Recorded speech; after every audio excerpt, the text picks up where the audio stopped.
بسم اللہ الرحمن الرحیم۔ حضور علیہ السلام سے جب پوچھا گیا کہ حضور سب سے بڑا گناہ کون سا ہے، تو آقا کریم علیہ الصلوۃ والسلام نے فرمایا کہ سب سے بڑا گناہ یہ ہے کہ ان تجعل للہ ندا، کہ تو اللہ کے ساتھ کسی کو شریک ٹھہرائے، وہو خالقک، حالانکہ اس نے تجھے پیدا کیا، تجھے تخلیق کیا اور تو اس کا شریک بنا کے بیٹھ جائے، کہا یہ سب سے بڑا گناہ ہے۔ تو راوی نے عرض کی کل تو ثم ایو، حضور پھر اس کے بعد؟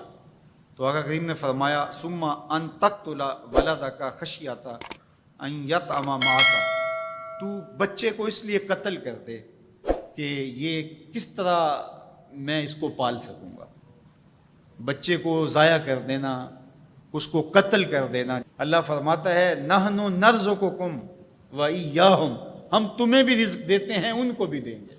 تیسری بات حضور نے فرمایا ان تزانی بحلیلۃ جارک، آپ ہمسائے کی بیوی کے ساتھ بدکاری کریں، تو یہ بڑے گناہوں میں سے۔ ہمسایہ ماں جائے کی طرح ہوتا ہے، اس کی دیوار سانجھی ہوتی ہے، اس کی عزت سانجھی ہوتی ہے، اور اگر کوئی شخص طاق میں رہے اور ہمسایوں کے گھر گھس کے ان کی آبرو ریزی کر دے، تو یہ تین بڑے گناہ جو ہیں ان میں سے ایک بڑا گناہ اللہ کے محبوب علیہ السلام نے ارشاد فرمایا۔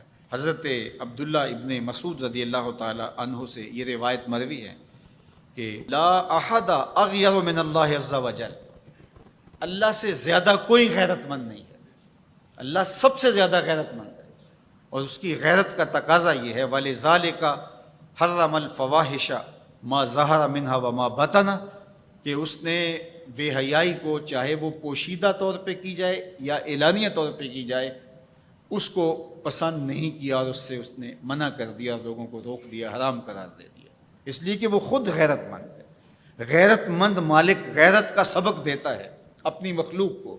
اللہ تعالیٰ قرآن مجید میں ارشاد فرمایا وَلَا تَقْرَبُوا الْفَوَاحِشَ مَا ظَهَرَ مِنْهَا وَمَا بَطَنَ، فحش کام کے قریب نہ جانا، وہ اعلانیہ طور پہ کرو یا وہ مخفی طور پہ کرو۔ تو مفسرین نے لکھا کہ جو بدکاری ہے وہ مخفی فحش ہے، اور شراب نوشی یہ اعلانیہ فحش ہے۔ شراب نوش جو ہے وہ چھپ نہیں سکتا، بدکار بعض اوقات ایک مدت کے لیے چھپ جاتا ہے، لیکن یہ بات ذہن میں رکھیے کہ جو بدکار ہے وہ دنیا کے اوپر رسوا ضرور ہوتا ہے، اس کے چہرے کا نور چھین لیا جاتا ہے، اور اس کے اوپر مصیبتیں مسلط کر دی جاتی ہیں، اور اللہ کے قہر و غضب کا شکار ہوتا ہے، اس کی دعائیں قبول نہیں ہوتی، نیک لوگوں کی دعاؤں سے اس کا حصہ نکال لیا جاتا ہے، لیکن بہرحال ایک مدت کے لیے چھپ جاتا ہے۔ لیکن شرابی اپنے جرم کو نہیں چھپا پاتا، تو کہا کہ جو مخفی جرم ہے وہ بدکاری ہے، اور جو ارشاد فرمایا قرآن نے کہ جو ظاہر جرم ہے اس سے مراد جو ہے وہ الخمر ہے، شراب ہے، اور ہر نشہ دینے والی چیز سے حرام کی حرمت آئی۔ کل مسکر خمر وکل خمر حرام، فرمایا ہر نشہ آور چیز شراب ہے، اور ہر شراب حرام قرار دے دی گئی ہے۔ اب یہاں بھی لوگ دلیلیں لے کے بیٹھ جاتے ہیں، میاں وہ بھی ایک مشروب ہے، اس سے کیا فرق پڑتا ہے؟ میاں جب رب نے کہہ دیا تو بات ختم ہو گئی۔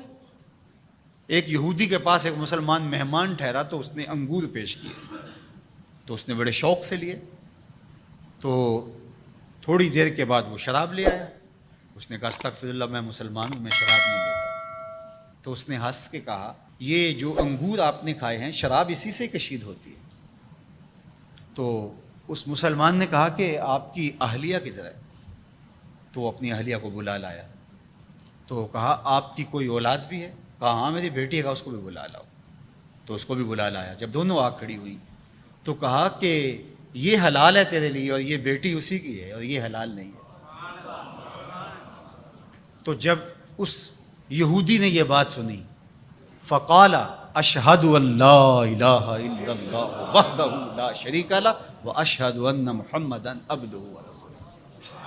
کہا اتنی خوبصورت دلیل، اتنی خوبصورت دلیل۔ کہا انگور سے شراب نکلی ہے تو شراب حرام کیوں، انگور حلال کیوں؟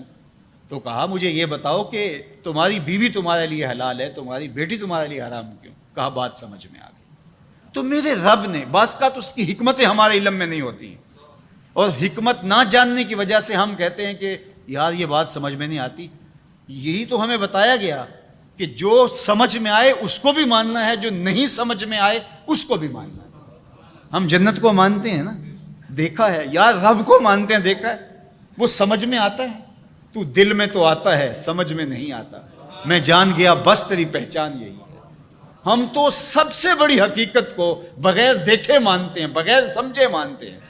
ادراک فہم کی حدود سے ورا ہے، عقل و خرد کے دائروں سے ورا ہے، لیکن اس حقیقت کو ہم مانتے ہیں تو اس کے کہے ہوئے کو کیوں نہیں مانیں گے؟